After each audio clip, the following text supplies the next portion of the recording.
जय हिंद प्यारे साथियों, जोहार। आप सभी का एक बार फिर से स्वागत है। आइए हम बात करने वाले हैं खोरठा प्रैक्टिस सेट को लेकर आए हुए हैं, जो आपके जेएसएससी सीजीएल, इसके अलावे जो भी जेएसएससी के एग्ज़ाम्स आने वाले समय में होने वाला है, उसमें से आपको खोरठा के जितने भी इम्पोर्टेंट क्वेश्चंस बन सकते हैं वो सभी प्रश्नों को यहाँ पे हम देखने वाले हैं।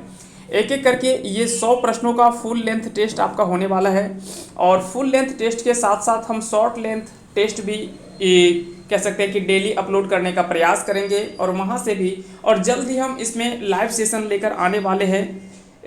इसमें से कुछ क्राइटेरिया है, कुछ कंडीशंस हैं, तो उस चीज़ को जैसे फुलफिल हो जाता है उसके बाद सभी चीज़ों को हम लेकर बहुत जल्द ही लेकर आएंगे, जिससे कि आपको आसानी से सारे प्रश्न जो वो आपको लाइव टेस्ट देने का मौका मिलेगा। और आप ये पूरा कोर्स जो भी होने वाला है इस चैनल पे वो बिल्कुल फ्री ऑफ कॉस्ट होने वाला है। इसमें कोई भी आपको पैसा अलग से नहीं देना है। ये बिल्कुल फ्री सेशन आपके होने वाले हैं। जितने भी इसमें से सेट प्रैक्टिस होगा, ग्रामर का पार्ट जो भी होगा, ग्रामर का पार्ट होगा, और भी इसके अलावे जो भी पार्ट्स होंगे, चाहे वो कहानी का पार्ट होगा, नाटक का होगा, कविता का होगा, या तो और भी जो भी इससे रिलेटेड जुड़े हुए जो भी प्रश्न होंगे, वो सारे सेट आपको साथ ही साथ उसके डिटेल वाइज एक्सप्लेनेशन जो है वो तो मिलेगा ही मिलेगा। उसका सेट प्रैक्टिस भी आपको सभी से रिलेटेड आपको मिलने वाला है इस चैनल पे। तो अगर अभी तक आप इस चैनल पे नए हैं तो चैनल को सब्सक्राइब कर दें और बेल आइकन को प्रेस कर दें, ताकि आगे जब भी हम कोई वीडियो अपलोड करें उसका नोटिफिकेशन आपको आसानी से पहुंच जाए और आप आसानी से उसका बेनिफिट्स उठा सकें। तो चलिए शुरू करते हैं आज के इस पहले प्रश्न की ओर। और आपको पूरे 100 प्रश्नों, ये एक बार लास्ट तक आप पूरे 100 प्रश्न देख लेंगे तो डेफिनेटली आने वाले एग्जाम में आपको यहाँ से ऐसे 7 से 10 प्रश्न ऐसे होंगे जो कि आपको हूबहू यही सेट से ही आपको देखने को मिल जाएगा। इसलिए एक बार लास्ट तक आप जरूर देख लें, उसके बाद आप डेफिनेटली यहाँ से काफ़ी ज़्यादा बेनिफिट्स होगा और आपको हूबहू यही क्वेश्चंस जो वो रिपीटेड आपको एग्जाम में देखने को मिलने वाला है। चलिए शुरू करते हैं आज के इस सेशन को, बिना कोई देर किए हुए शुरू करते हैं आज के इस क्लास को। आज का पहला सवाल हम देख लेते हैं। आज का पहला सवाल है, श्रीनिवास पानुरी जी बापेक नाम की लागे। तो श्रीनिवास पानुरी जी के पिताजी का नाम जो था वो था शालिग्राम पानुरी। शालिग्राम पानुरी इनके पिताजी का नाम था, जिसका इस तरह से सही आंसर हो जाएगा ऑप्शन ए। अगला सवाल है कि खोरठा के पहिल रचना कविता संग्रह कौन रूपे प्रकाशित भेल रहे। तो अगर बात करें कि खोरठा के पहिल रचना कविता संग्रह कौन रूपे प्रकाशित भेल रहे, तो इसका सही आंसर हो जाएगा ऑप्शन ए, बाल किरण। अगर बात करें बाल किरण तो यह श्रीनिवास पानुरी जी की ही रचना है, कविता रचना है, जो कि पहली कविता रचना अगर बात करें तो यह झारखंड जो है वो खोरठा का है, बाल किरण के रूप में। अगला सवाल देख लेते हैं। अगला सवाल है कि डॉक्टर ए.के. झा के उपनाम की लागे। तो डॉक्टर ए.के. झा के उपनाम की अगर बात करें तो झारपात के नाम से जाना जाता है, कई लोगों को ये पता होगा। और साथ ही साथ अगर बात करें कि डॉक्टर ए.के. झा जी के पूरा नाम की लगे तो डॉक्टर अजीत कुमार झा। डॉक्टर अजीत कुमार झा इनका पूरा नाम है। तो यहाँ से भी कई बार आपसे सवाल जो वो पूछा जाता है कि डॉक्टर ए.के. झा जी के पूरा नाम की लगे, तो डॉक्टर अजीत कुमार झा, या तो फिर इनको झारपात के उपनाम से जाना जाता है। याद रखेंगे यह झारखंड के खोरठा कवियों में से या रचनाकारों में से प्रमुख स्थान इनका देखने को मिलता है। जैसे श्रीनिवास पानुरी जो है वो खोरठा के कह सकते हैं कि एक तरह से भीष्म पितामह के रूप में माना जाता है, उसी प्रकार से ए.के. झा जी का भी नाम जो है वो जाने माने रचनाकारों में से एक माना जाता है, डॉक्टर ए.के. झा जी का। अगला सवाल है कि बिरसा मुंडा बापेक नाम की लगे। तो बिरसा मुंडा जी के पिताजी का नाम आप सभी को पता है कि सुगना मुंडा उनके पिता का नाम था। तो इस तरह से आप झारखंड जीके में भी सवाल जो वो इसमें आपको बेनिफिट्स होने वाला, ऐसे सवाल जो वो दोनों जगह काम आते हैं। और झारखंड जीएस में आप हालांकि इसके पहले आप पढ़ चुके होंगे कि बिरसा मुंडा जी का जन्म कब हुआ था, तो 1875 में 15 नवंबर 1875 को, जिसके कारण से उनके जन्म दिवस के शुभ अवसर पर ही झारखंड राज्य का स्थापना दिवस के रूप में भी मनाया जाता है 15 नवंबर को। तो ये तो आप सभी को पता ही होगा। साथ ही साथ 1900 में उनका निधन हुआ था, मात्र 25 वर्ष की उम्र में उनका निधन हो गया था 1900 ईस्वी में। तो और साथ ही साथ 1895 का जो भी युद्ध हुआ था, ये सभी युद्ध आपको मुंडा उलगुलान ये सब तो आपको पता ही होगा। हालांकि इन सभी चीज़ों को जब हम वहाँ पे पढ़ेंगे तो इन सभी चीज़ों को हम देखने वाले हैं। अगला सवाल देख लेते हैं कि कई बछरे पेछू आदमी लोहा निकलवेल सीखल। तो यहाँ पे आपको पूछा गया कि कई बछड़े पेछू आदमी लोहा निकलवेल सीखल। तो कितने वर्ष पुराने समय से जो है वो आदमी जो है वो लोहा निकालने के लिए सीख गया है? तो 2-2.5 हजार बछड़े पेछू, यानी 2 से 2.5 हजार वर्ष के पीछे अगर देखा जाए तो वहां तब से जो है वो आदमी जो है वो लोहा निकालने का जो है वो सीखा है, और उस समय से लोहा निकालने का और लगातार उसमें काम जो है वो किया जा रहा है। कई बार आपसे पूछा जाता है कि लोहा का कई सारे अयस्क होते हैं, जैसे magnetite, haematite, limonite, siderite, iron pyrite, महल से, ठीक है, आयरन पायराइट, ये सभी जो है वो लोहा के अयस्क है, क्योंकि लोहा जो वो डायरेक्ट जो है वो हमें लोहा नहीं प्राप्त होता है, इस अयस्क के रूप में प्राप्त होता है। फिर यहाँ से प्यूरिफाई वगैरह करके कुछ जो भी प्रोसेस होता है उस प्रोसेस से गुजरना पड़ता है, उसके बाद हमें जो है वो लोहा शुद्ध लोहा के रूप में मिलता है। लोहा में भी कई सारे अलग अलग रूप देखने को मिलता है, पिटवा लोहा होता है, ढलवा लोहा होता है, ये सभी भी देखने को मिलता है। इसमें से कई बार सवाल आपसे पूछा भी जाता है कि कौन सा लोहा इसमें शुद्ध लोहा है और कौन सा इसमें जो है वो निम्न कोटि का लोहा माना जाता है। तो ये से सवाल भी कई बार आपसे पूछे जाते हैं। अगला सवाल है कि पूटी आर पालू केकर रचना लागय। तो पूटी आर पालू केकर रचना लागय, तो इसका सही आंसर हो जाएगा doctor A K. Jha. Doctor A K. Jha के द्वारा ही लिखा गया पूटी आर पालू, इनकी रचना है। डाह नाटक में कुल कई गो भाग है? तो डाह नाटक में अगर बात करें कुल भागों की तो इसमें कुल 3 भाग देखने को मिलता है। तो याद रखेंगे डाह नाटक में कुल कितने भाग है? तो 3 भाग इसमें से देखने को मिलता है। डाह नाटक पहिल संस्करण के भूमिका के लिख लेहत। तो अगर बात करें डाह नाटक पहिल संस्करण के भूमिका के लिख लेहत, अब यहाँ पे क्वेश्चन को ध्यान से पढ़ेंगे, यहाँ पे कई ऐसे सवाल जो है वो आपको फंसाने वाले सवाल होते हैं। आप जैसे डाह नाटक देखेंगे तो आपके मन में एक नाम आएगा सुकुमार, लेकिन जरूरी नहीं है कि जो उसके रचनाकार हैं वही उसकी भूमिका को भी लिखें या तो वही उसके प्रस्तावना को लिखें, ऐसा जरूरी नहीं होता है। कई बार ऐसा होता है कि उस नाटक के रचनाकार अलग हैं, उसकी भूमिका को किसी और ने लिखा है, उसके प्रस्तावना को किसी और ने लिखा है। इसी सवाल में हम देख लेंगे 3 सवाल आपको यहाँ से आपके क्लियर हो जाएंगे। अगर आपसे पूछा जाए कि डाह नाटक के रचनाकार कौन है, तो आप सभी को पता है कि सुकुमार इसके रचनाकार हैं। डाह नाटक पहिल संस्करण के भूमिका के लिख लेहत, अगर भूमिका की बात करें कि इसकी भूमिका किसके द्वारा लिखा गया था, तो इसका सही आंसर होगा शिवनाथ प्रमाणिक। शिवनाथ प्रमाणिक इन्होंने जो है वो डाह नाटक की भूमिका को लिखा गया था। तो अगर पूछा जाए कि डाह नाटक के भूमिका को किसने लिखा था, तो शिवनाथ प्रमाणिक के द्वारा। इसके अलावा अगर आपसे पूछा जाए, अगला सवाल हम देखेंगे इसके बाद। अगला सवाल है कि उजरल खोंधा के प्रकाशन लुवाठी पत्रिका के कौन अंक में भेल रहा है? तो अगर बात करें उजरल खोंधा, तो उजरल खोंधा का सबसे पहले तो अर्थ होता है, खोंधा का अर्थ होता है घोंसला। तो उजरल घोंसला इसका जो वो हिंदी पर नाम देख सकते हैं। इसके प्रकाशन लुवाठी पत्रिका में हुआ था, जो कि अंक 18 में इसका प्रकाशन जो वो किया गया था। तो इस तरह से इसका सही आंसर होगा ऑप्शन डी, यानी अंक 18 में उजरल खोंधा का प्रकाशन लुवाठी पत्रिका के अंक 18 में हुआ था। अगला सवाल है कि डाह नाटक के प्रस्तावना के लिख लेहत। अब यहाँ पे देख लीजिए, यहाँ पे सवाल आ गया प्रस्तावना का। भूमिका हमने देखा किसने लिखा था, शिवनाथ प्रमाणिक ने। इसके रचनाकार कौन थे डाह नाटक के, तो सुकुमार थे। जबकि इसकी प्रस्तावना को किसने लिखा था, तो इसका प्रस्तावना जो लिखा गया था वो डॉक्टर ए.के. झा जी के द्वारा लिखा गया था। तो इस तरह से यहाँ से 3 सवाल आपको ऐसे बन सकते हैं, जहाँ पे कई बार जो वो इसमें कन्फ्यूजन होते हैं। तो इस तरह के सवाल को आप जरूर ध्यान रखेंगे। आगे देख लेते हैं। अगला सवाल है कि विशुनपुर दुर्गा पूजा के प्रकाशन कौन बच्छर भेल रहा है? तो विशुनपुर दुर्गा पूजा के प्रकाशन कौन बच्छर भेल रहा है? तो इसका सही आंसर हो जाएगा ऑप्शन बी, 2009 में। 2009 में इसका जो है वो प्रकाशन हुआ था, विशुनपुर दुर्गा पूजा।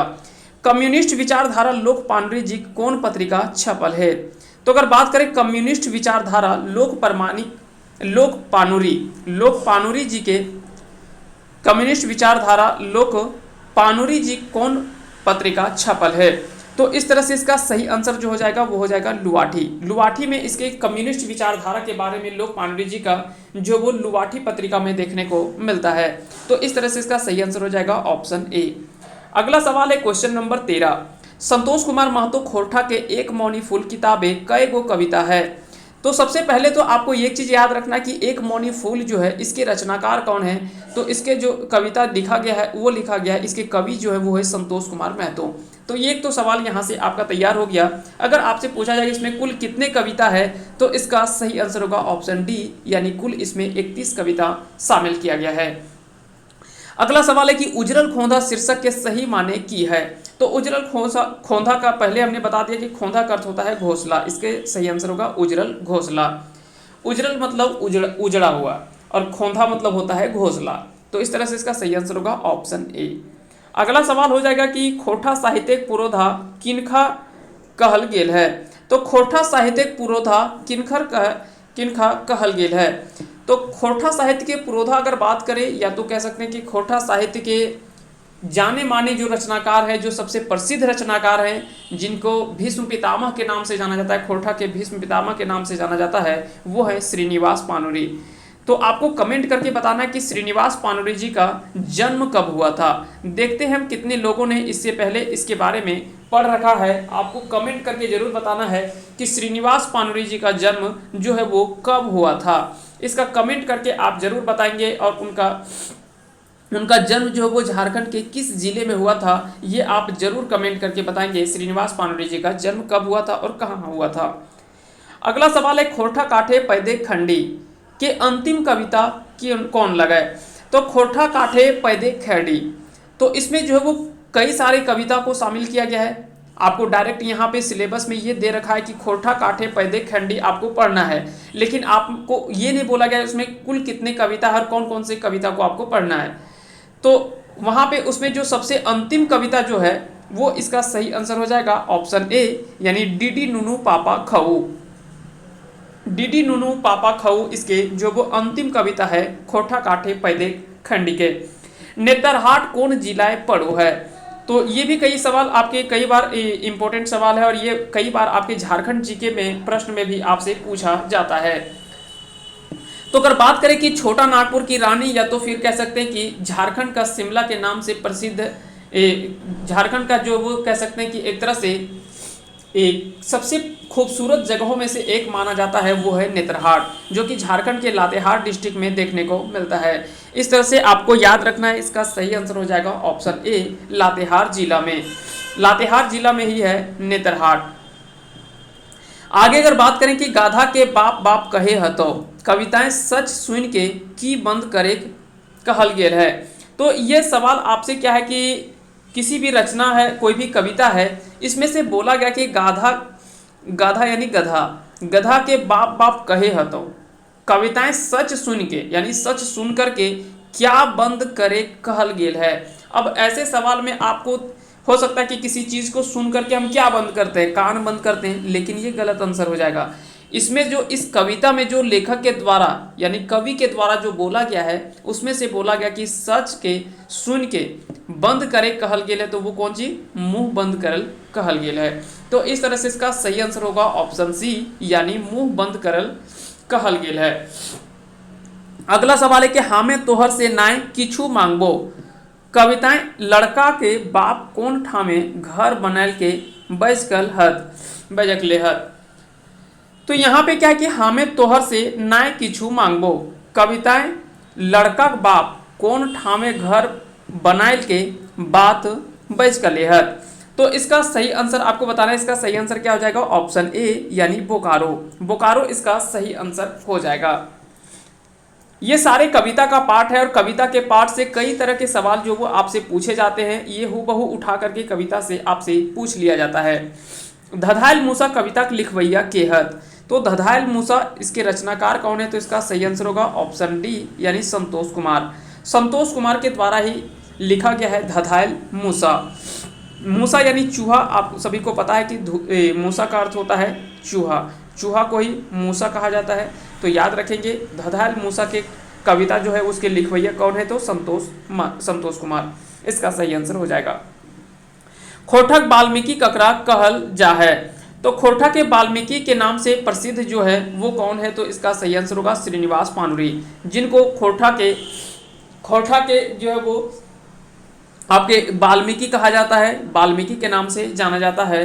तो ये भी आपको याद रखेंगे। खोरठा के पुरोधा के नाम से जाना जाता है, ये भी आपको याद रखना है। तो खोरठा के कई प्रसिद्ध उपनामों से इनको जाना जाता है और पुकारा जाता है इस तरह से, इसलिए आपको याद रखना है।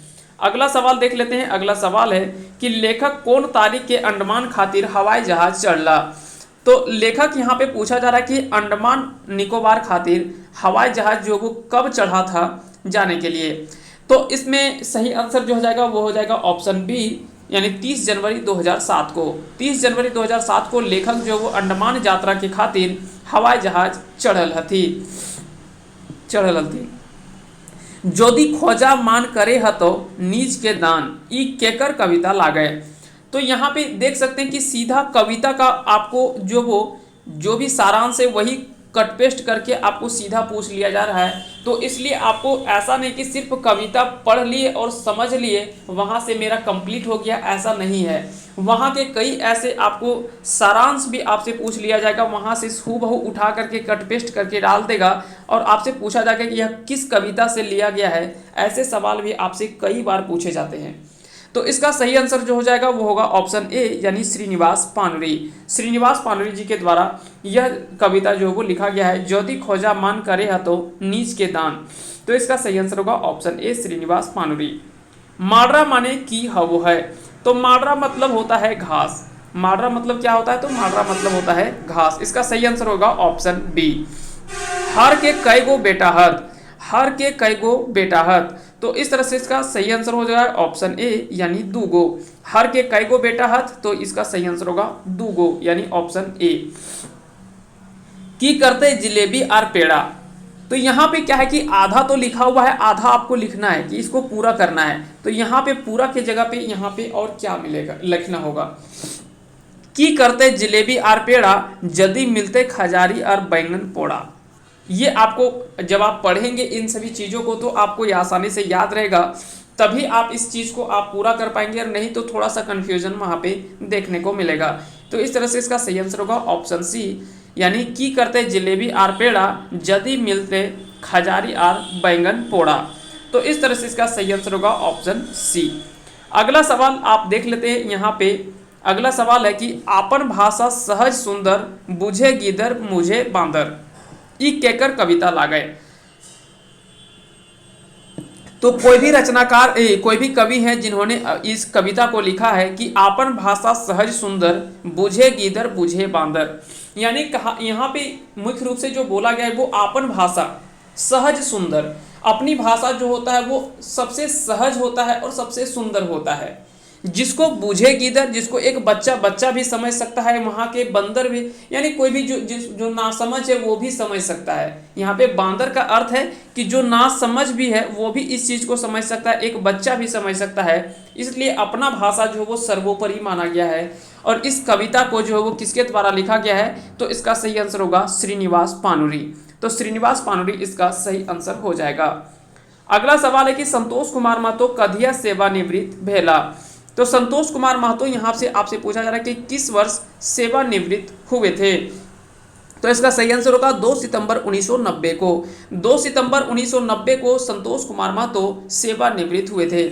1967 के भीषण अकाल पर कौन कविता एक मौनी फूल किताबें आयल है? तो उस समय क्या है कि 1967 में आप सभी को पता है कि उस टाइम पे बहुत बड़ा एक भीषण अकाल हुआ था, और उस समय एक कविता जो आया था एक मौनी फूल किताब में, वो कौन सा था? तो वो था मुदा दागटा रही जाए। मुदा दागटा रही जाए, इसका सही आंसर होगा ऑप्शन बी। अगला सवाल है कि संतोष कुमार महतो मूल रूप से के हला। तो संतोष कुमार महतो की अगर बात करें कि यह मुख्य रूप से कौन थे, तो इसका सही आंसर होगा ऑप्शन ए, यानी कवि थे। अब कवि यहाँ पे और रचनाकार को लेकर कई बार आप में कंफ्यूजन हो रहा होगा कि आखिर में कवि और रचनाकार में क्या फर्क होता है। तो कवि यानी जो मुख्य रूप से कविता संग्रह जो लिखते हैं उनको कवि कहा जाता है। उसके जो लेखक होते हैं उसको लेखक जो होते हैं वो उसको कवि कहा जाता है। कविता जो लिखते हैं, जो कहानी वगैरह लिखते हैं उसके रचनाकार होते हैं। रचनाकार या तो फिर लेखक उसको बोला जाता है कि इस कहानी के लेखक कौन है। तो इस तरह से आपसे सवाल जो वो पूछे जाते हैं। आखिर गीत काव्य के कौन रूप हकै? तो आंखिक गीत जो है वो एक फुटकर काव्य के रूप में माना जाता है। तो कई बार आपसे पूछा गया कि आंखिक गीत जो है वो काव्य के कौन रूप हक है, तो यह फुटकर काव्य के रूप में माना जाता है। यह सवाल जो वो पहले भी इस तरह के सवाल जो वो पूछे जा चुके हैं। जब आप प्रीवियस ईयर के क्वेश्चन पेपर देखेंगे, हम ऑलरेडी इसमें कम से कम 8 से 10 प्रीवियस ईयर के ऐसे प्रैक्टिस सेट जो वो अपलोड कर चुके हैं। जैसे झारखंड एसआई का एग्जाम हुआ था, झारखंड एसआई का एग्जाम हुआ था, और भी जो भी एग्जाम हुआ था, सब इंस्पेक्टर का एग्जाम हुआ था, उसके बाद पंचायत सचिव का एग्जाम हुआ था, रेडियो ऑपरेटर का एग्जाम हुआ था, लिपिक का एग्जाम हुआ था, और भी कई ऐसे एग्जाम हुए थे जिसमें से खोटा के जो जो सवाल पूछे गए हैं उन सभी सवालों को, कछपाल का जो एग्जाम हुआ था उन सभी का खोटा का क्वेश्चन जो वो यहाँ पे हम पहले अपलोड कर चुके हैं। अगर आप नहीं देखे हैं तो आप हमारे चैनल को विजिट करें और वहाँ से आप जो भी प्लेलिस्ट में जाएंगे, प्लेलिस्ट में आपको प्रैक्टिस सेट करके आपको वहाँ पे मिल जाएगा। आप वहाँ से सारे चीज़ को आप आसानी से, previous year practice set question वहाँ पे लिखा हुआ है, आप आसानी से वहाँ से सारे चीज़ को देख सकते हैं।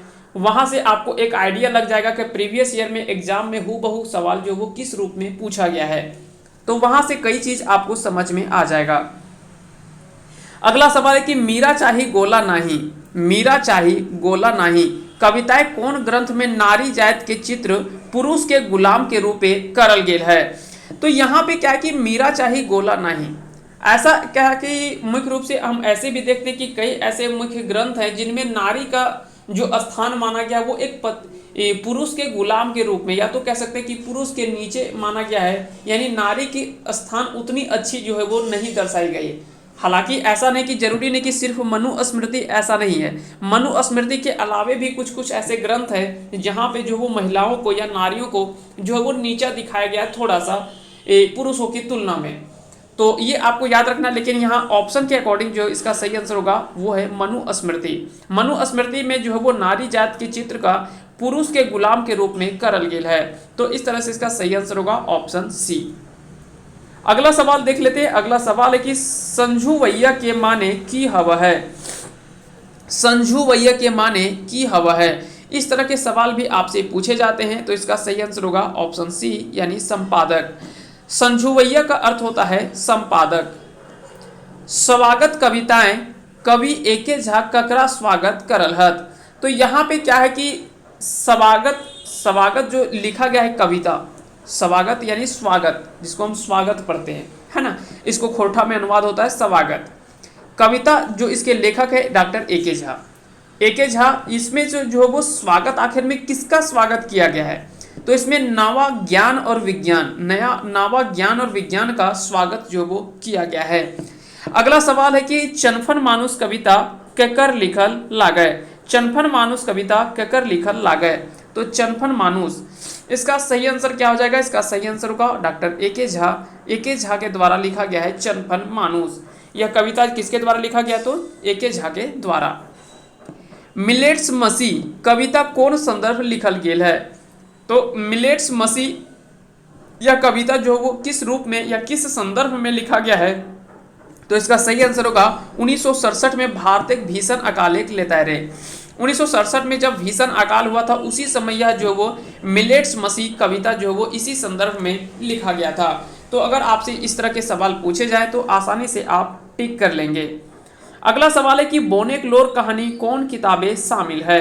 तो बोनेक्लोर जब आप सिलेबस देखे होंगे खोरठा का, उसी समय हम बार बार बोल रहे थे कि सिर्फ अगर कि जेएसएससी सीजीएल के सिलेबस को आप सिर्फ 5 से 10 बार अगर आप देख लेते हैं तो वहाँ से आपके कम से कम 5 से 10 सवाल आपसे बनने जा रहा है। अगर आप सिलेबस को सिर्फ अच्छे से याद रखते हैं, अगर सिलेबस और उसके लेखक को सिर्फ याद रख लेते हैं तो वहाँ से आपके 5 से 10 प्रश्न आपके वहीं से आने वाला है। तो इसलिए इन सभी चीज़ों को आप जरूर ध्यान रखेंगे। अगर बात करें बोनेक्लोर, तो बोनेक्लोर जो है वो कहानी कौन किताबें शामिल है, तो इसका सही आंसर होगा ऑप्शन ए यानी छायर। छायर इसका सही आंसर हो जाएगा। छायर में कुल अगर बात करें कहानियों की संख्या तो कुल 10 कहानी इसमें दर्शाया गया है छायर। इसके अलावा और भी कई ऐसे कहानी हैं जिसमें बोनेक्लोर भी एक कहानी है। अगला सवाल है कि एके झा भाषाविद साहित्यकार समाज विज्ञानी के अलावे आर की हला। तो एके झा जो थे वो एक प्रसिद्ध मौसम विज्ञानी के रूप में भी माने जाते हैं। तो वो एक भाषाविद साहित्यकार तो थे ही, समाज विज्ञानी यानी समाज विज्ञानी थे ही, इसके अलावे वो एक प्रसिद्ध मौसम विज्ञानी भी थे। इनको मौसम विज्ञान के बारे में भी काफ़ी ज़्यादा जानकारी थी, इसलिए इसका सही आंसर होगा ऑप्शन डी, यानी एक मौसम विज्ञानी थे। अगला सवाल है कि हामे कैसे जियब कहानी के लेखक कौन लागत।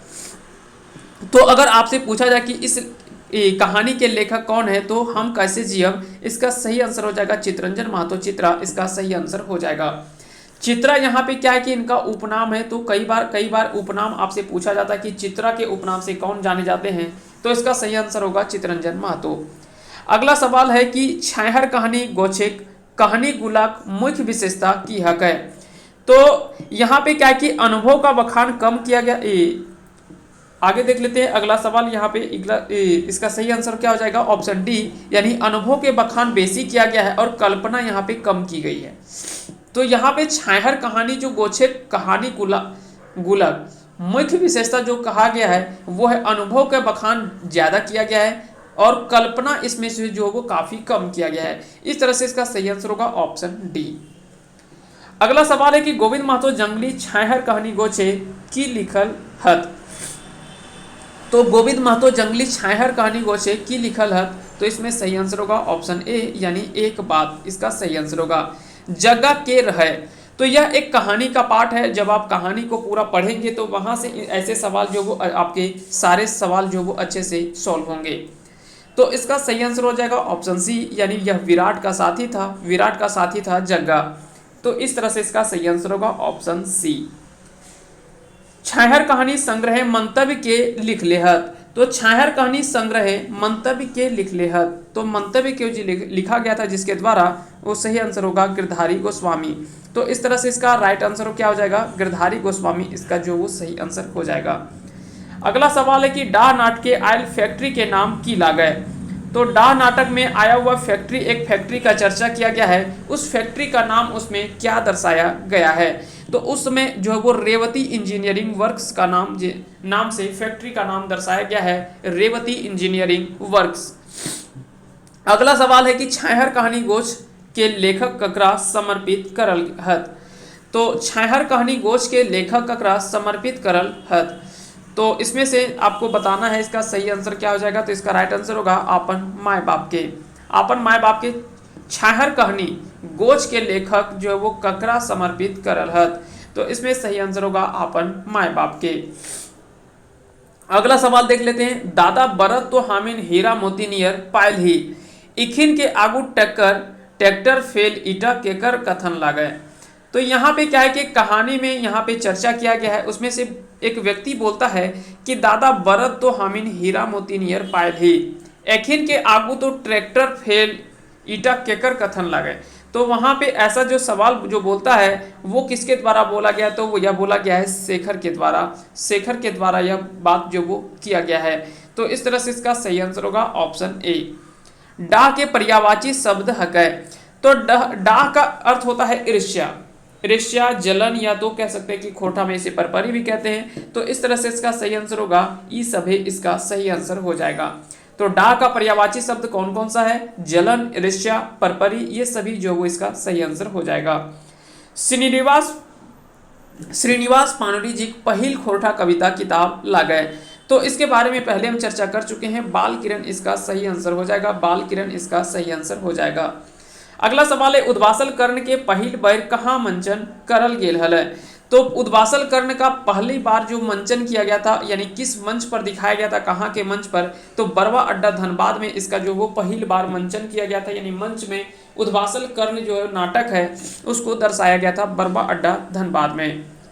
अगला सवाल है कि श्रीनिवास पानुरी कौन कौन पत्रिका संपादक कर ले हला। तो इसका सही आंसर होगा ऑप्शन डी, यानी खोरठा, मातृभाषा और तितकी।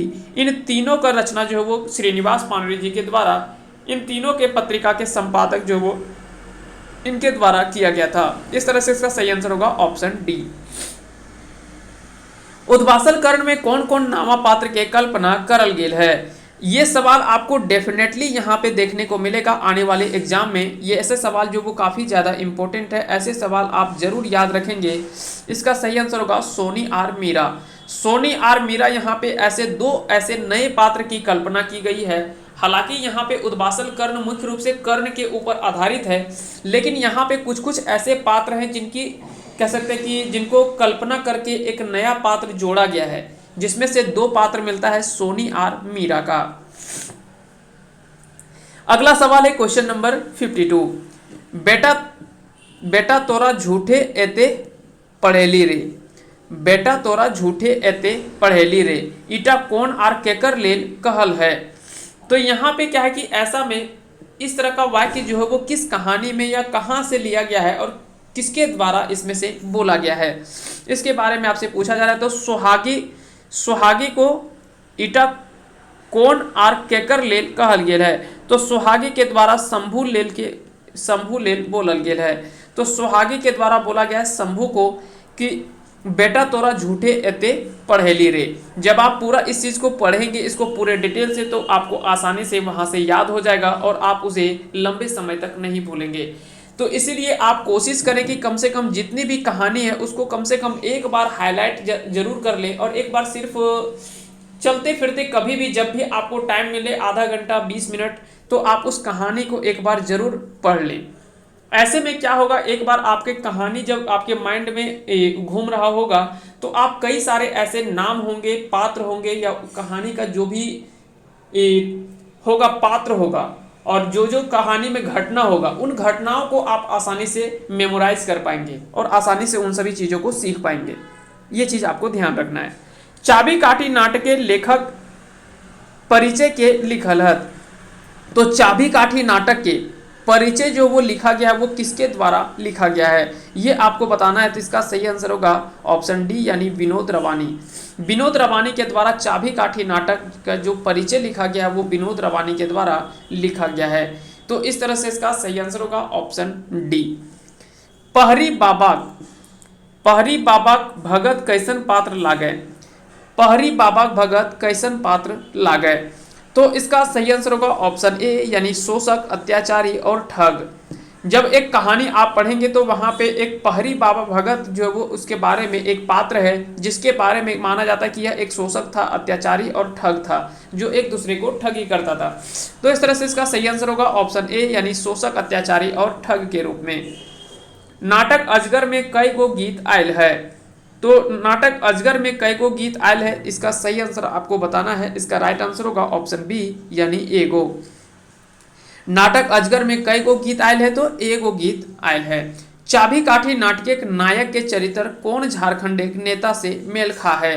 तो ये आपको बताना है कि चाबी काठी नाटक नायक के चरित्र जो है, जो दर्शाया गया है, वो झारखंड किस नेता से मेल खाता है या किस नेता से संबंधित माना जाता है। तो इसका सही आंसर होगा विनोद बिहारी महतो। विनोद बिहारी महतो इसका सही आंसर हो जाएगा।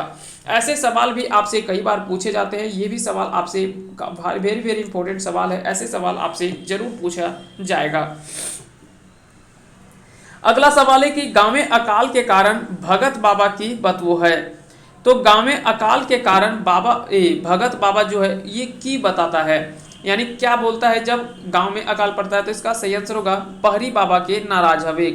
पहरी बाबा के नाराज हवे, वहाँ पे जो गांव में अकाल जब पड़ता है तो उसका कारण जो भगत बाबा बताता है वो बताता है कि पहरी बाबा के नाराज हवे के कारण से यहाँ पे जो वो अकाल पड़ा है।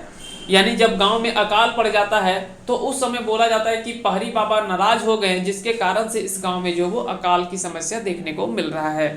तो ऐसा जो वो इसका सही आंसर होगा ऑप्शन डी। अगला सवाल है कि चाबी काठी नाटक कई गो स्त्री पात्र लागे। तो चाबी काठी नाटक कई गो स्त्री पात्र लागे। तो इसका सही आंसर क्या हो जाएगा, इसका सही आंसर होगा ऑप्शन सी, यानी 5 गो। चाबी काठी नाटक में जो है वो कुल स्त्री पात्रों की संख्या 5 ठो है। इसमें कुल 5 स्त्री पात्र को दर्शाया गया है। अजगर नाटक के मंगरा ककर से मन सौदा बिहा करे है। तो अजगर नाटक में मंगरा जो है वो ककर से मन सौदा बिहा करे है। बिजली से, फुलवा से, सुगिया से या तेतरी से। तो इसका सही आंसर होगा ऑप्शन बी, यानी फुलवा से। तो ऐसे में जब आप पूरे अच्छे से नाम एक बार कम से कम जब आप इस चीज़ को, जब इस नाटक को आप पढ़ेंगे तो कम से कम नाम आपको सारा चीज़ ध्यान में रहेगा कि हाँ भाई उसमें कौन कौन से नाम हम पढ़े थे। तो एक बार कहानी के जैसा आप दिमाग में एक बार बैठा लेंगे तो आसानी से वो लंबे समय तक आपको ध्यान में रहेगा। अगला सवाल है कि डॉक्टर BN ओहदार के लिखल निबंध नाय लागय, तो इनमें से कौन सा ऐसा निबंध है जो BN ओहदार जी के द्वारा नहीं लिखा गया है।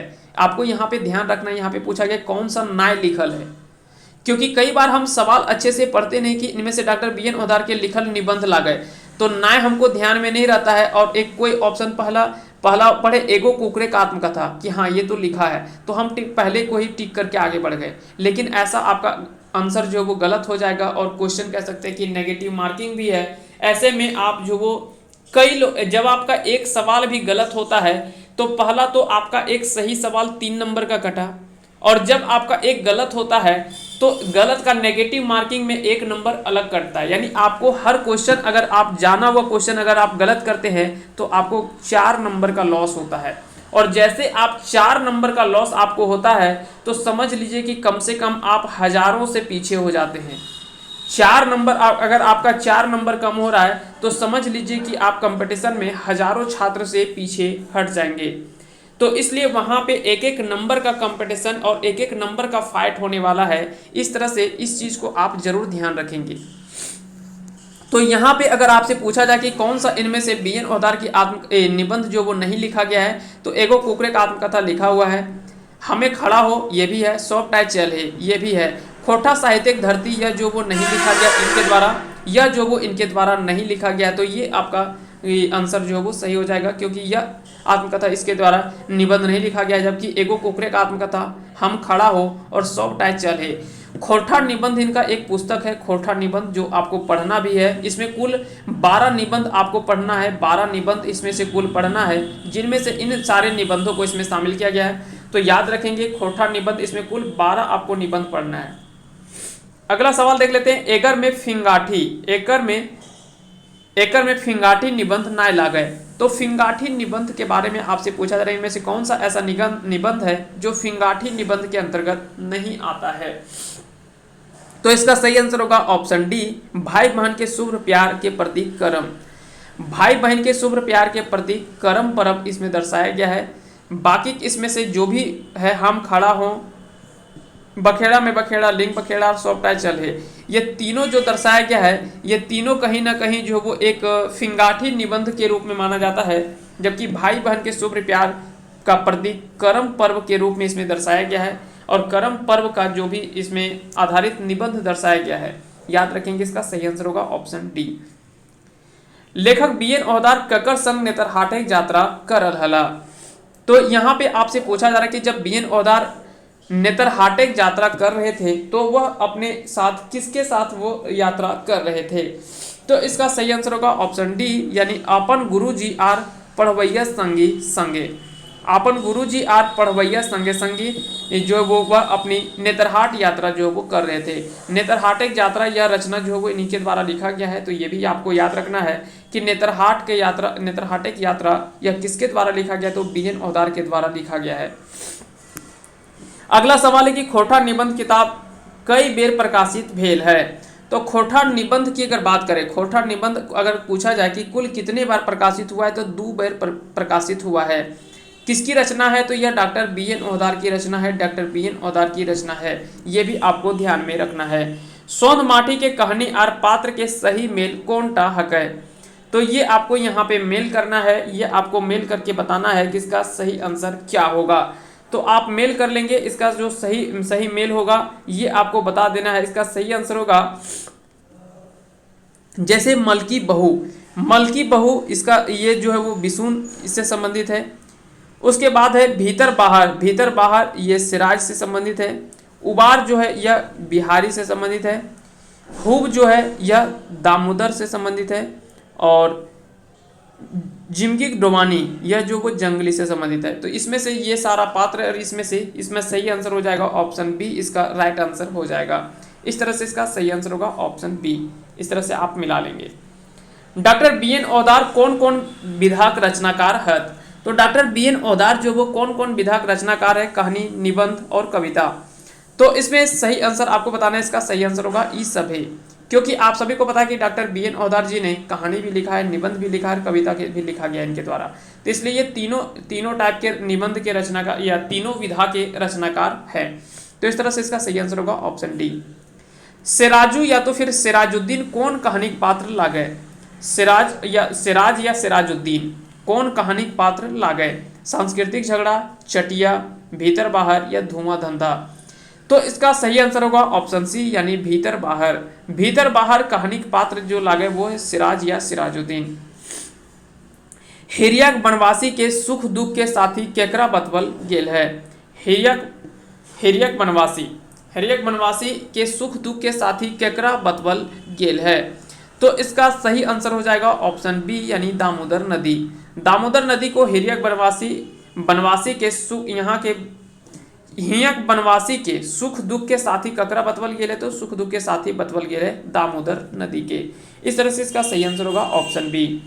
अगला सवाल है कि बौद्ध साधुक अनुसार सबले बोड़ धर्म केकरा कहल गेल है? तो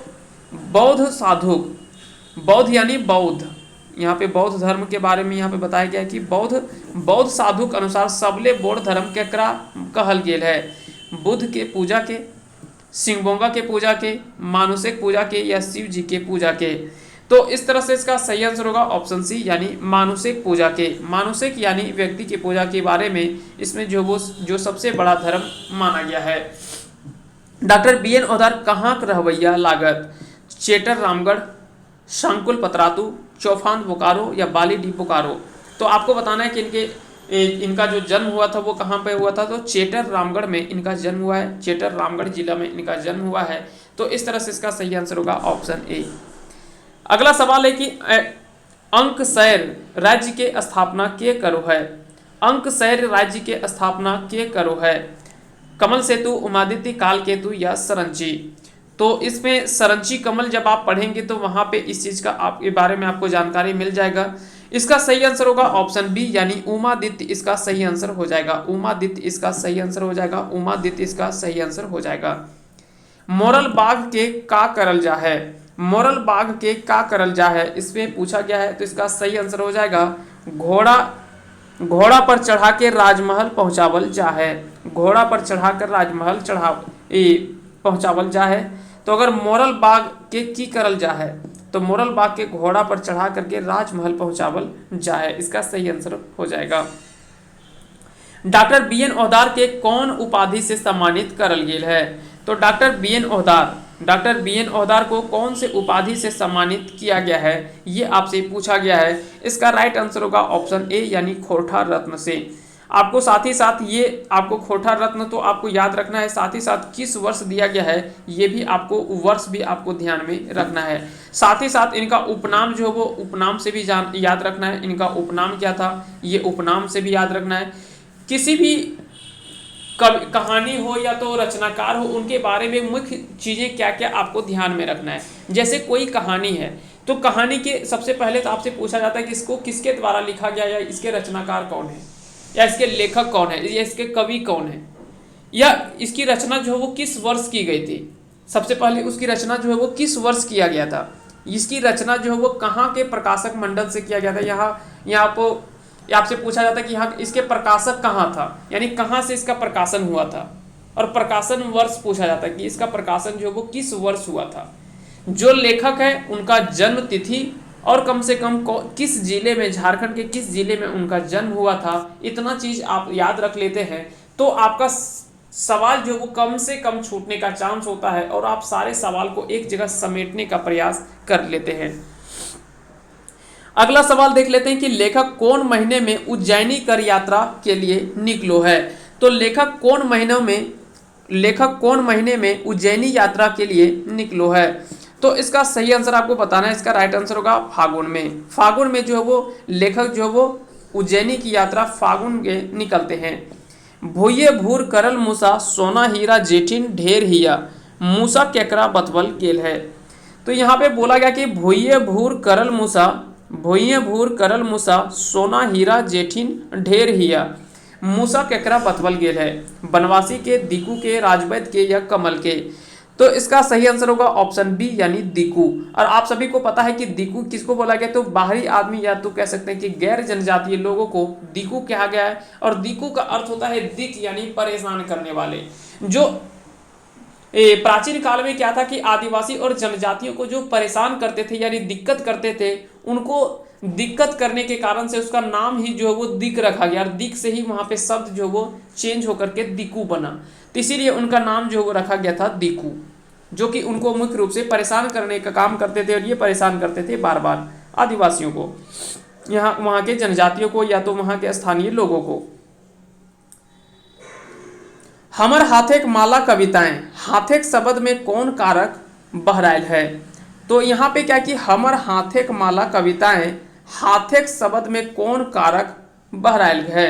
तो यहाँ से आपको बताना है इसका सही आंसर क्या होगा। तो इसका सही आंसर होगा संबंध कारक, क्योंकि हमर हाथेक माला कविताएं, हमर हाथेक माला, तो वहां पे क्या कि एक संबंध को दर्शा रहा है, एक संबंध कारक बता रहा है। तो ये भी आपको याद रखना है। कर्ता ने, जब भी आपको ने का प्रयोग कहीं पे देखने को मिल रहा है तो वहां पे कर्ता कारक की बात होता है। कर्ता ने कर्म को, जहां भी आपको को देखने को मिलता है यानी वहां पे कर्म की बात होती है। जहां पे आपको से मिले तो यहाँ पे वहां पे करण कारक देखने को मिलता है। अपादान कहता है कि जहां पे आपको एक दूसरे से अलग होने की, एक दूसरे से अलग होने का जहां पुष्टि मिलता है, एक दूसरे से अलगाव की स्थिति मिलती है, जैसे पेड़ से पत्ता गिरा, ठीक है, हाथ से बॉल, या तो इस तरह की जहां से एक दूसरे से अलगाव की स्थिति जहां पे उत्पन्न होता है, तो वैसे में अपादान कारक की बात की जाती है। जहां एक दूसरे के संबंध को जोड़ता है वहां पे संबंध कारक की बात की जाती है। तो कारक के कुल कितने भेद होते हैं ये आपको पता है कि कारक के कुल 8 भेद होते हैं। ये सबको आपको पढ़ना है। कर्ता, कर्ता कारक, कर्म कारक, करण कारक, अधिकरण, संबंध, अपादान, ये आपको जो संप्रदान, ये सभी चीज आपको ध्यान में रखना है।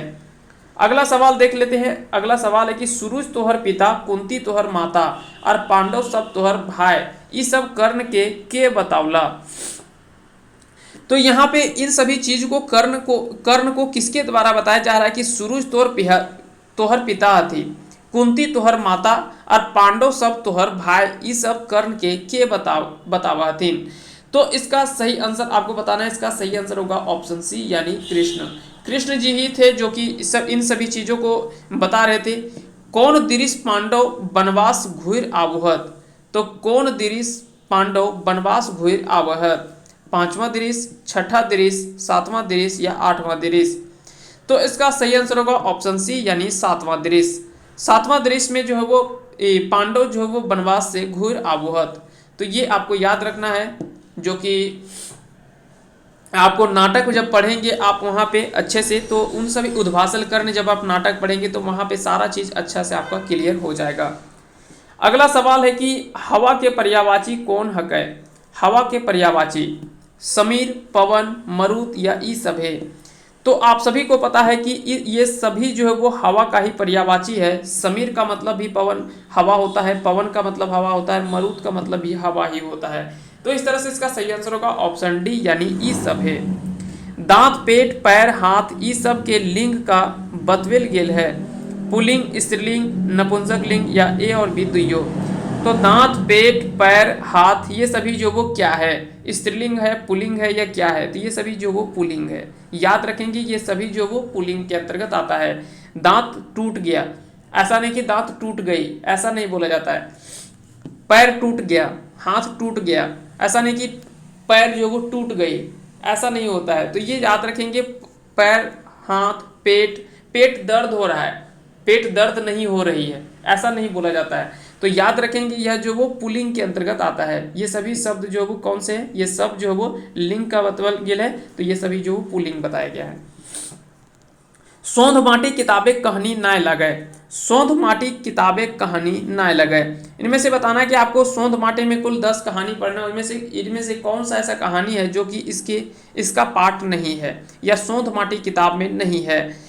तो इसका सही आंसर होगा उदासी। उदासी जो है इसमें शामिल नहीं किया गया, जबकि ओद दीदा, दू पहला जौनरा और धुआं धंधा, ये तीनों तो आपको पढ़ना है, जबकि उदासी सोंध माटी किताब का कहानी नहीं है।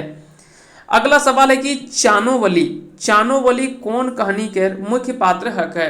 चानोवली जो है वो कौन कहानी के मुख्य पात्र हक है, ये आपको बताना है। इसका सही आंसर होगा ऑप्शन बी यानी ओद दीदा। ओद दीदा में मुख्य पात्र जो है उसको बोला गया है चानोवली। याद रखेंगे, इसका सही आंसर होगा ऑप्शन बी। मानुषाली संवेदना ऊपर लिखल सबले बेस कहानी सोंध माटी किताबें कौन टा हक है। तो मानुषाली संवेदना ऊपर लिखल सबले बेस कहानी सोंध माटी किताबें कौन टा हक है। तो इसका सही आंसर होगा ऑप्शन बी यानी ओद दीदा। ओद दीदा इसका जो वो सबसे बेस या सबले बेस कहानी जो वो माना गया है मानुषाली संवेदना ऊपर लिखल।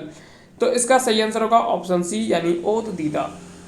और यह किसका पार्ट है, तो यह सोंध माटी किताब के अंतर्गत आता है, सोंध माटी किताब का ही भाग है। छुआ चेंगा के शिक्षित करे सीख सोंध माटी किताबें कौन कहानी में देल गेल है। तो क्या कि छुआ चेंगा को शिक्षित करे सीख सोंध माटी किताब में एक कहानी को शामिल किया गया है जिसका नाम है अजवायर भौजी बेड़ायल चेंगा।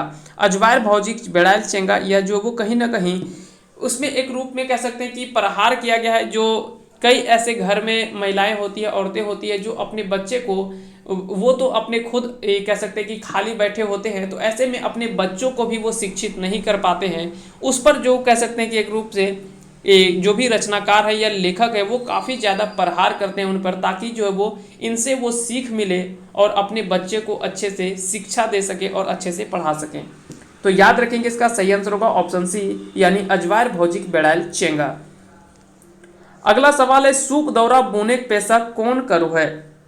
तो सूप दौरा बोने के पेशा कौन करो है। तो यहाँ पे ऑप्शन के अकॉर्डिंग इसका सही आंसर होगा किसनक बाप, क्योंकि यहाँ पे तो कहानी के अकॉर्डिंग पूछा गया कि किसनक बाप जो वो सूप दौरा बोने के पेशा करो है। लेकिन अगर आपसे झारखंड जीएस में भी इस तरह का एक बार सवाल पूछा गया था कि झारखंड जीएस में भी एक्साइज कांस्टेबल का एग्जाम जब हुआ था पिछला बार, तो उसमें सवाल पूछा गया था कि बांस का जो बनाने का काम होता है या बढ़नी वगैरह सूप वगैरह जो होता है ये कौन बनाता है। तो तुरी जो है वो इस कार्य को करने का काम करता है। तो याद रखेंगे, इस तरह के सवाल जो वो झारखंड जीएस में आपसे पूछ सकता है, तो ये आपको ध्यान में रखना है। अगला सवाल है कि गंगा सागर तीर्थ करेले कौन गेल रहे। तो गंगा सागर तीर्थ करने के लिए कौन गया था, तो ये आपको बताना है कहानी के अकॉर्डिंग। तो इसका सही आंसर होगा गुनेसर बाबूक परिवार। गुनेसर बाबूक परिवार जो वो गंगा सागर तीर्थ करेल गेल रहे। गांव देहाते धर्म संप्रदायक झगड़ा नखे, ई बात कौन कहानी देखवल गेल है। गांव देहाते धर्म संप्रदायक झगड़ा नखे, इसमें से इस बात को लेकर कौन कहानी जो वो दिखाया गया है। तो इसका सही आंसर होगा ऑप्शन सी यानी भीतर बाहर। भीतर बाहर इसमें कहानी में जो दर्शाया गया है कि गांव देहाते धर्म संप्रदायिक झगड़ा ना है, तो इसके बारे में ये दिखाया गया है। मने परे से आवल खेड़ाक अधपूर्वा यात्रा। मने परे से आवल खेड़ाक अधपूर्वा यात्रा के लिखवैया के हत। तो इसका सही आंसर हो जाएगा ऑप्शन ए यानी पंचम महतो। पंचम महतो के द्वारा यह लिखा गया है। विनोद कुमार कौन कॉलेज खोरठा प्रोफेसर लागत। तो विनोद कुमार जो है वो कौन कॉलेज के खोरठा प्रोफेसर हैं। तो इसका सही आंसर होगा ऑप्शन बी यानी रांची कॉलेज रांची के। सोंध माटी के लेखक विनोद कुमार के कौन उपाधि से सम्मानित करल नाय गेल है। तो सोंध माटी के लेखक विनोद कुमार के कौन उपाधि से सम्मानित नाय करल गेल है। तो यहाँ पे क्वेश्चन से ध्यान से पढ़ेंगे, यहाँ पे पूछा जा रहा है कि कौन सा उपाधि से सम्मानित नहीं किया गया है। ऐसा नहीं पूछा गया कि कौन सा उपाधि से सम्मानित किया गया है, ये आपको ध्यान में रखना है। तो इसका सही आंसर होगा ए और बी यानी झारखंड रत्न और खोरठा विभूति, ये दोनों सम्मान से सम्मानित नहीं किया गया, खोरठा रत्न से सम्मानित किया गया है। तो खोरठा रत्न से तो सम्मानित किया गया लेकिन झारखंड रत्न और खोरठा विभूति से सम्मानित नहीं किया गया है। तितकी राय उपाधि के देल हलय। तितकी राय उपाधि के देल हलय। तो इसका सही आंसर होगा ऑप्शन ए यानी राजा कामाख्या नारायण सिंह। राजा कामाख्या नारायण सिंह तितकी राय उपाधि देल हलय। रसैका या रैसका। रैसका नाम शब्द चित्र कौन पत्रिका में छपल है। रैसका नाम जो वो शब्द चित्र कौन पत्रिका में छपल है। तो इसका सही आंसर होगा ऑप्शन ए यानी तितकी में। तितकी में रैसका नामक शब्द चित्र जो है वो इस पत्रिका में छपा है, तो तितकी पत्रिका में। मनचरैया यात्रा वृतांत किताबेक भूमिका के लिखल हत। तो मनचरैया यात्रा वृतांत किताबेक भूमिका के लिखल हत, तो इसका सही आंसर आपको बताना है। इसका राइट आंसर होगा ऑप्शन डी यानी दिनेश दिनमणि। दिनेश दिनमणि के द्वारा ही लिखा गया है मनचरैया यात्रा वृतांत किताबेक भूमिका, लिखा गया है दिनेश दिनमणि के द्वारा। खोरठा पहिल यात्रा वृतांतकार के लागत। तो खोरठा पहिल यात्रा वृतांत के बारे में जो लिखा गया है वो कौन है, तो इसका सही आंसर आपको बताना है। इसका सही आंसर होगा चतुर्भुज साहू। चतुर्भुज साहू के द्वारा, या जो वो खोरठा पहिल यात्रा वृतांत जो वो लिखा गया डॉक्टर चतुर्भुज साहू के द्वारा। अगला सवाल देख लेते हैं। हाय राम दिए नय पारल है 2 बूंद पानी, आर चलल है जगत पिपास मिटवेले, ककर पंक्ति लागय। तो इसमें बताना है कि यह पंक्ति जो है वो किसके द्वारा बोला गया है, तो इसका सही आंसर होगा ऑप्शन ए यानी शांति भारत के द्वारा बोला, माफ कीजिएगा श्रीनिवास पांडे जी के द्वारा बोला गया है। श्रीनिवास पांडे जी के द्वारा बोला गया है यह कथन को। मीरा नामे कविता ककर लिखल लागय। मीरा नामे कविता ककर लिखल लागय, इसका सही आंसर हो जाएगा ऑप्शन ए यानी ए के झा के द्वारा। ए के झा के द्वारा मीरा नामे कविता ककर लिखल लागे, तो ए के झा इसका सही आंसर हो जाएगा। चेचगांव गढ़ कौन नदी किनारे पावल गेल है। चेचगांव गढ़ जो है वो कौन नदी किनारे पावल गेल है, तो इसका सही आंसर होगा ऑप्शन डी यानी दामोदर नदी के किनारे। एकर में कौन टा शिवनाथ परमानी जी कविता किताब नाय है। तो सबसे पहले तो आपको इसलिए बार बार पूछा जाता है, बोला जाता है कि आपको जिस रचनाकार का सिलेबस में दिया हुआ है, आप उस रचनाकार की जितनी भी किताबें हैं, चाहे वो कहानी हो, कविता हो या नाटक हो, यात्रा संस्मरण हो, यात्रा वृतांत हो, जो भी हो, उन सभी चीज़ों को आप एक बार याद कर ले, एक जगह लिख ले, ताकि आपको आसानी से याद रहे। क्योंकि आप सभी को पता है कि शिवनाथ परमानी जी की रचना के बारे में आपसे पढ़ना है, तो इनकी जितनी भी कविता है, कहानी है, नाटक है या और भी जो भी रचना है, उनके बारे में आपको जरूर ध्यान में रखना है, ताकि यहाँ से सवाल अगर पूछा जाए तो वो सवाल छूटे नहीं।